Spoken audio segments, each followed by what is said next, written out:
Até agora, os empresários que procuravam soluções...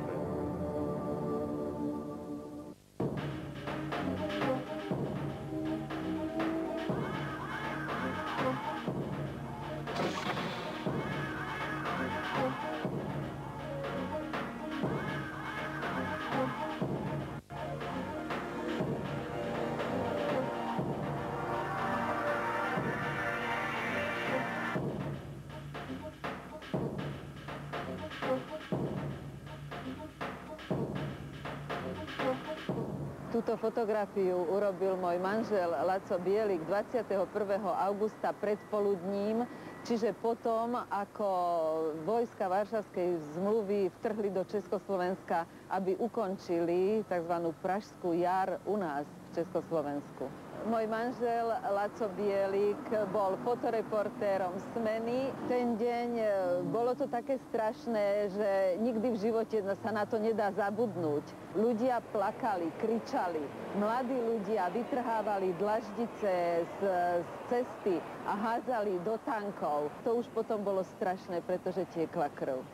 Môj manžel bol na ulici a v jednom momente videl, ako prišiel mladý človek, zrejme išiel z práce, rozhalil si hruď, postavil sa pred tank a kričal: strieľajte, strieľajte vy, a zahrešil. Tak môj manžel ho samozrejme odfotografoval, potom neskôr sa vrátil do redakcie.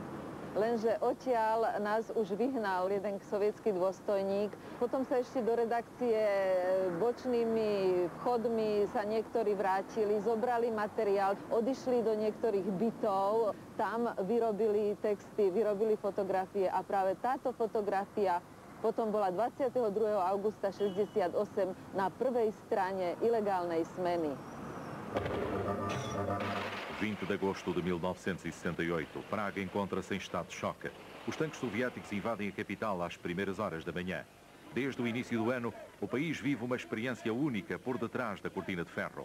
Liberalização da imprensa, democratização da vida política. Sob a liderança do chefe do Partido Comunista Dubček, a Checoslováquia reivindica um socialismo de rosto humano.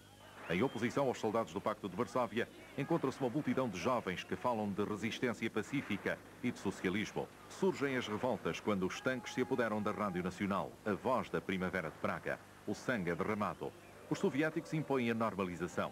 Dubček é substituído por Husak, um amigo íntimo do Kremlin. A Primavera de Praga é enterrada durante 20 anos.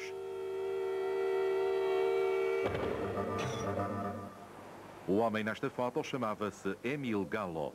Suicidou-se 3 anos mais tarde, deixando para trás a mulher e 4 órfãos. Bol to hlavne strach, ktorý prevládal v nás deťoch, že čo by sa s nami mohlo stať, keby nebodaj tank, ktorý na otca mieril, aj vystrelil. Mnohí ľudia si mysleli, že má na sebe pyžamo, neviem z jakých dôvodov, ale on bol ako robotník, vodoinštalatér a mal na sebe oblečené pracovný odev. Ja som bola milo prekvapená, hlavne tento rok, keď som zbadala tento veľký billboard, na ktorom sa otec nachádza. Videl to aj môj syn, vysvetlila som mu, o čo sa jedná, aby nezabudol, aké časy sme prežívali. Stefan Peter Lutz, um estudante alemão, estava a visitar a sua namorada eslovaca no dia da invasão soviética. Foi ele que levou a foto para o Ocidente, onde irá dar volta ao mundo. Der Fotograf hat sich nicht vorgestellt. Ich glaube, dass das über eine dritte Person, die mich kannte und wusste, dass ich eben mit dem Fotografieren zu tun hatte, somit kam das zustande. Weitere Beziehung hatte ich nicht zu diesem Fotograf. Und gewisse Angstgefühle waren damit verbunden. Es musste mir eigentlich schon klar sein, durch die Form der Übergabe, dass das brisant war. Es geschah auf der Straße. Ich habe eine Leica-Patrone bekommen. Ich bin überzeugt, dass Herr Bielik mehrere Kopien gemacht hat, die er dann zur Sicherheit an verschiedenen Stellen deponiert hat. Ich glaube, dass ich noch eine Visitenkarte bekommen habe. So kam ich nach München. Ich habe das Foto dann zur Deutschen Presseagentur gebracht. 5, 6 Bilder waren von Interesse und das war das wesentliche Bild. Natürlich haben die jetzt meinen Namen draufgeschrieben wegen der Rechte. Aber der Name Bielik wurde bei Presseagentur genannt und wurde auch registriert, auch bei World Press und auch bei der Ausstellung im Vatikan. Ich bin der Meinung, dass dieses Foto hervorragend ausdrückt die Ereignisse der damaligen Zeit.